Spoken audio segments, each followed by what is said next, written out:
की कृपा है, उसका कोई बाल बांका नहीं कर पाया। मेरे ऊपर जोटवाड़ा के अंदर 10,000 लोगों ने हमला किया था। कितने? 10,000। और 1 सेकंड के अंदर अगर गाड़ी आगे पीछे नहीं होती तो हो सकता है कि हनुमान बेनीवाला आपके बीच में नहीं होता। लेकिन तेजादशमी थी, तेजा जी की कृपा थी, एक गाड़ी थी, 4 जने थे, बाल बांका नहीं हुआ। और हमला करने वाले कहाँ चले गए और कहाँ नहीं गए मुझे बताने की आवश्यकता नहीं है। उस समय तो वसुंधरा मुख्यमंत्री थी। वसुंधरा बार बार पूछ रही, देखो क्या हुआ, हमला पूरा कामयाब हुआ कि नहीं हुआ? बोले नहीं हुआ मैडम, गड़बड़ हो गया मामला। तो मैडम की गड़बड़ हो गई पूरी, 7 समंदर पार चली गई। भाई ये तेजाजी महाराज का आशीर्वाद जिसको मिला वो आगे बढ़ रहा है। और अपने समाज के लोग जो सिर्फ तेजाजी महाराज का जयकारा झूठ मूठ के लिए, वोट के लिए लगाते हैं, उनको भी आशीर्वाद समय समय पर उल्टा आशीर्वाद मिलता जा रहा है। देख लो राजस्थान और देश के अंदर अगर नहीं मिल रहा तो।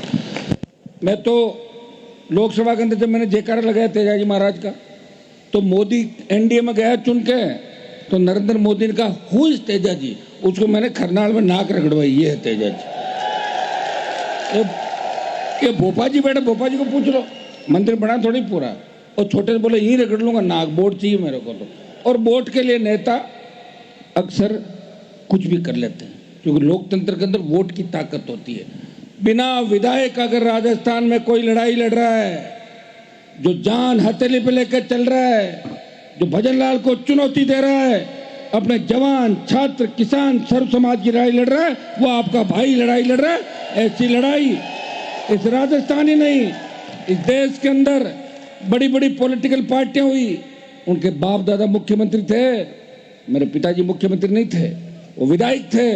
लेकिन एक किसान का बेटा, विधायक का बेटा, जिसकी फोटो से बहुत से मजबूत भाइयों का, बुजुर्गों का सम्मान जिन्होंने मेरा किया, मैं उनको बधाई दूंगा कि किन विपरीत हालात के अंदर इन्होंने वीर तेजाजी महाराज के मंदिर का निर्माण कराया।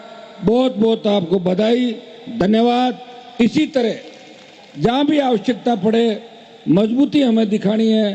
छोटी मोटी रुकावटें तो जीवन के अंदर आती रहती है, और लेकिन उन रुकावटों से आगे बढ़ते हुए आप लोगों ने, हिमतासर के वासियों ने, पूरे राजस्थान में बीकानेर के अंदर संदेश दिया कि हम मंदिर बनाएंगे और बना के रहेंगे। आपने भी वीर तेजाजी महाराज की तरह वचन दिया कि हम मंदिर आपका बनाएंगे। थोड़ी बहुत तकलीफ आपके पड़ी थी, लेकिन वीर तेजाजी महाराज के आशीर्वाद से वो तकलीफ दूर हो गई। और अब जब लोग तकलीफ दे रहे थे, वो भी तेजाजी का जयकारा उनको बोलना पड़ेगा हिमतासर और आसपास के इलाके के अंदर। और बोलना भी चाहिए, और बोलना भी चाहिए। अपन भी तो सबका जयकारा बोलते हैं कि नहीं बोलते हैं? अपन कोई जाति देख के देवता का जयकारा लगाते हैं क्या? क्यों? देवता की जाति क्या थी 500 साल पहले? अपना समाज तो इतना सीधा समाज है कि चाहे लोग देवता किसी भी जाति में पैदा हुए, सबसे ज्यादा जाट समाज, जितने भी पंथ बने, जब भी कोई धर्म आया, पंथ आया, सबसे ज्यादा जाट समाज के अनुयायी बने।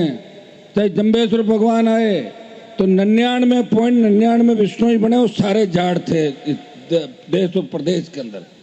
जसनाथ जी महाराज के सिद्ध जी बैठे मेरे साथ ही, जिनका बेटा IPS बना है, उनको बधाई दूंगा, उनके पिताजी को, सुनील के पिताजी को। सिद्ध जो योग लेके आए जसनाथ जी वर्ल्ड के अंदर, वो भी उनके अनुयायी 99.99 जाट ही बने। सरदार जो देश के लिए उस समय की व्यवस्था के अंदर खालसा पंथ की स्थापना से लेके देश की आज़ादी के अंदर सबसे बड़ा योगदान देने वाली जो सिख कौम है, उसमें भी सबसे ज़्यादा लड़ाके और मजबूत जो जड़ सिख है वो जाट ही बने। देश की सीमाएं जिनसे सुरक्षित है। भाइयों, हम कभी इस तरह की भावना नहीं रखते, और दूसरे लोगों को भी मैं संदेश दूंगा इस तरह की भावनाएं बिल्कुल नहीं रखनी चाहिए।